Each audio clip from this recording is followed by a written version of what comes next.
Hello, Mercedes-Benz is beta testing ChatGPT as a voice assistant in its cars.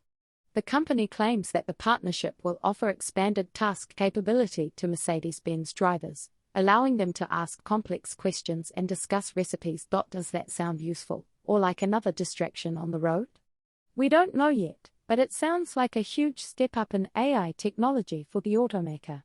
Take your pick. Do you think Chat will help improve driving, or will it just be another distraction while you're behind the wheel?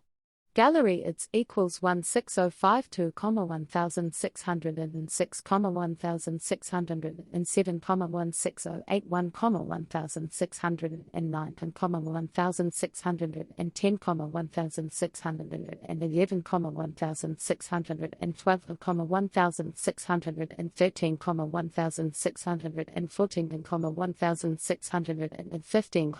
1616, 1617, 19, 1622, 1623, 1624,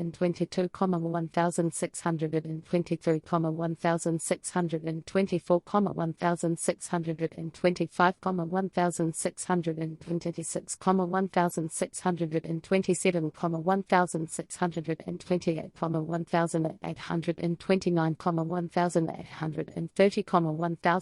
1830, 1831, 1832. Thanks for watching. If you enjoy short news like this, please consider subscribing to my channel. Until next time.